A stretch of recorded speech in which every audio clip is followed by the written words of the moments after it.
Fórmula Noticias Tabasco presenta La Entrevista. Juan Pedro, buenos días. Muy buenos días, está bien, gracias. ¿Y usted? Vemos que vas rumbo a Tenosique. Sí, bueno, estamos saliendo ahora para Tenosique, correcto, con la Cruz Roja Mexicana. ¿Cuál es tu visión de la situación de los migrantes de manera particular en la frontera sur de México, que incluye pues la migración de hondureños, guatemaltecos, muchas personas provenientes de Centroamérica, Juan Pedro? Bueno, es una situación, son personas en situación de particular vulnerabilidad y es lo que hemos venido tratando, de ver cómo se podría responder y soportar a la Cruz Roja Mexicana para responder a algunas de sus necesidades. Ahora lo que hemos visto estos últimos meses, diría, es que hubo un incremento de personas migrantes que vienen en particular de El Salvador, de Honduras y de Guatemala, y que pasan por México para ir a Estados Unidos. Entonces es una situación que es muy difícil.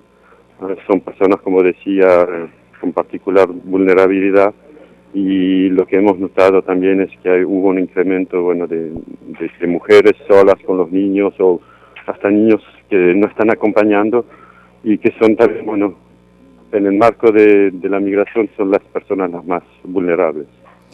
Juan, ¿cómo darse solución a este tema, a todo lo que pasan a través? Vamos a hablar específicamente de México.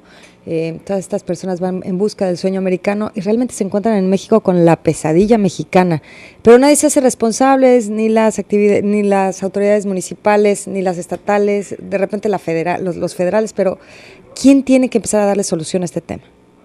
Bueno, creo que la solución a este problema es algo sumamente complicado. Creo que es necesario mirarlo al nivel regional. No es la responsabilidad, creo que le cae a un solo gobierno, pero sino a todos los gobiernos, aunque sea del punto de partida o hasta el lugar de destino. Nosotros, como organización humanitaria, y en particular aquí en México con la Cruz Roja Mexicana, lo que podemos aportar es más, diría, una ayuda para que ese pasaje a través de México sea un poco menos difícil, pero no tenemos una respuesta completa que permite solucionar esta problemática. Entonces es mucho más en manos de los gobiernos de mirar cómo pueden tratar de, si no resolver, disminuir las consecuencias de la migración. Hablas de vulnerabilidad, Juan Pablo, y sin lugar a dudas, hoy en día muchos de estos migrantes van acompañados de sus pequeños. Uh-huh. Hay muchos niños en la frontera sur y hemos visto el caso de los que están hacinados en la frontera norte uh-huh. de nuestro país. En Estados Unidos es el tema hoy en boga. ¿Y cuál es tu opinión sobre esta situación a la que se enfrentan los infantes migrantes? Bueno, para los niños en particular, si están no acompañados, es una situación de extrema vulnerabilidad, que sea ya por simples cuestiones del viaje, que es extremadamente difícil, pero también por cuestiones de seguridad, ¿no? Ese viaje a lo largo de diferentes países se encuentran en varios lugares con problemas de seguridad. Lo que es sumamente peligroso para menores de edad. También lo importante es de mirar cómo se puede tratar de restablecer para esos menores contactos con sus familiares, que sea durante el viaje o que sea en el momento que llegan en el país de destino, de hacer todo lo posible para reponerlos en contacto, que sea a través de teléfono, de mensaje con sus familiares, para después poder reunirlos con sus familiares. Juan Pedro, ¿existe ya una ruta establecida en donde puedan ellos viajar de la manera más segura posible? O sea, que vayan llegando a ciertas ciudades, a ciertos albergues. ¿Ya está establecido una ruta así? Bueno, nosotros lo que hemos tratado de hacer, y eso lo hacemos ya en El Salvador, pero en Guatemala también, o en Honduras, tratamos y aquí en México, por supuesto, es tratar de establecer un poco cuáles son los puntos donde hay concentraciones y tratar de identificar las diferentes rutas que los migrantes toman, y hay puntos donde es un poco más fácil para organizaciones como la nuestra, la Cruz Roja Mexicana, para brindar un apoyo que sea al nivel médico, como lo hacemos aquí en el sur del país, pero lo hacemos también en el norte del país, donde la Cruz Roja Mexicana a diaria responde para brindar asistencia médica o para brindar darles acceso a agua potable. Después finalmente hay los albergues, y ahí hemos venido también en conjunto con la Cruz Roja Mexicana, brindando a pequeños apoyos puntuales a ciertos albergues que se encuentran también, y como es el caso en Tenosique.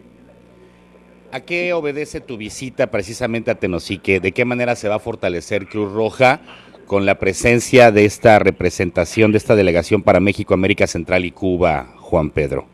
Bueno, como usted mismo lo dijo al inicio, acabo de llegar en México hace un poco más de un mes.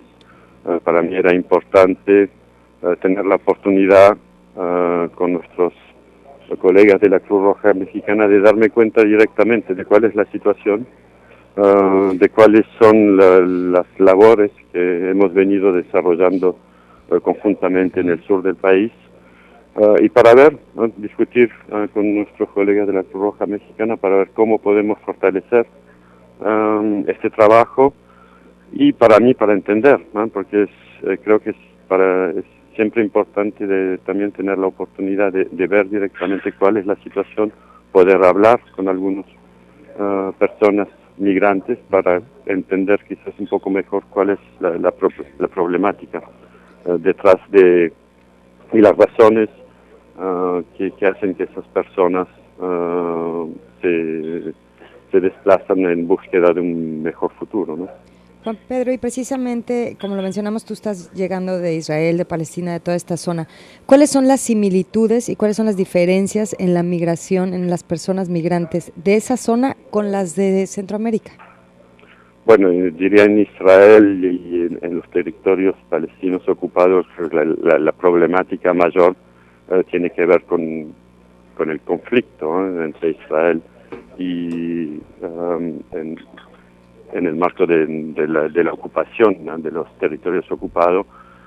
Entonces ahí la labor del Comité Internacional de la Cruz Roja estaba esencialmente ligada con cuestiones de ocupación, de acceso a las tierras, de respecto del derecho internacional humanitario, pero sí es cierto que también en Israel veníamos trabajando sobre algunos aspectos ligados a la migración con poblaciones que venían de países africanos como Sudán, Eritrea, Etiopía, y que hacían también un viaje extremadamente difícil, en condiciones extremadamente difíciles, y que venían a buscar refugio a Israel, que sea como destino final o que sea como punto de pasaje para poder irse a Europa. Entonces,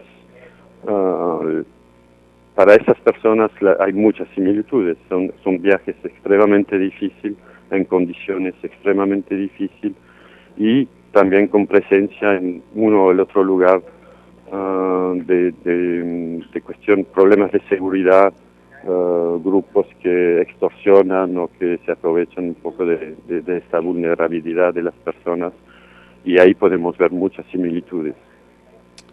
Ahora bien, decías sobre el incremento en las personas migrantes por el territorio mexicano, y hemos hablado muchas veces de cuáles son los elementos, cuáles son los factores que los hacen migrar, pero en esta ocasión habrá algo diferente, a pesar de que no hay condiciones laborales, de que hay inseguridad en sus países. ¿Hay algún elemento adicional que los esté expulsando de sus países? Bueno, tendría dificultad para tener una respuesta clara. Hay muchas explicaciones, y creo que es de nuevo un conjunto de diferentes elementos. En primer lugar, que tienen que ver con problemas de seguridad en su país de origen, y creo que bueno, la situación tanto en varias partes de Honduras o que sea en El Salvador, se ha visto estos últimos meses también una deterioración de la situación en términos de seguridad, y eso claramente afecta y favorece la partida de muchas familias. Pero factores económicos o el hecho simplemente que parte de la familia ya se haya migrado a Estados Unidos y bueno, que se decide encontrarse de nuevo con sus familiares, son otros elementos. Entonces, creo que es un conjunto de elementos que hacen que familias cada vez más deciden tomar el riesgo de salirse de su lugar de origen en búsqueda de un mejor futuro. Juan Pedro, para terminar, ¿vas a preguntar otra cosa? No, ya.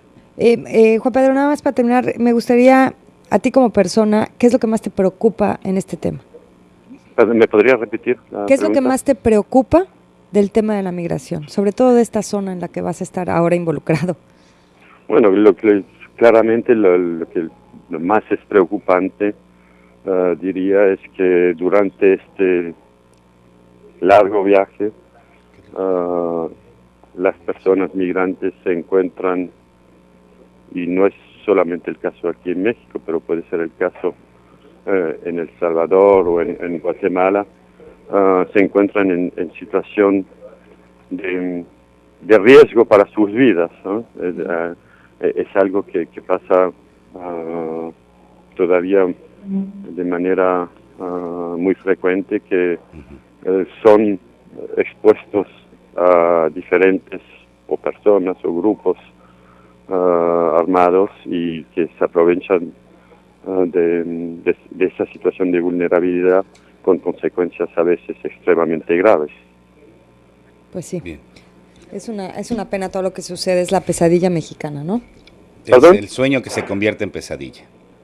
No lo entendí, perdón. Es que se llama el sueño americano a los Sí. salvadoreños, hondureños, guatemaltecos y mexicanos que buscan ir a Estados Unidos, pero se convierte en una pesadilla, Juan Pedro. Se puede convertir en una pesadilla, exactamente. Entonces, bueno, es algo, pero es una realidad que tenemos enfrente de nosotros y creo que hay que buscar soluciones, tanto, como decía, al nivel del país de origen como al nivel del país de destino, y importante, bueno, que las diferentes autoridades trabajen de manera conjunta, ¿no? Porque la solución, creo que, bueno, una solución simple no existe, y es importante, bueno, que se haga de manera coordinada para tratar de limitar por lo menos los efectos de la migración, de la migración. ¿No sientes que no ha disminuido la demanda de mano de obra barata en Estados Unidos y que se ha incrementado también el tráfico de personas? Aunado a los factores de inseguridad en sus países, de falta de oportunidades de trabajo, de falta de elementos, también se ha incrementado el tráfico de personas y como que hay un exhorto hacia ello, porque hay mucho dinero que se maneja, ¿no? Sí, claro. Hay, bueno, atrás de muchos de esos procesos hay también un aspecto económico, y eso también lleva sus problemas, ¿no?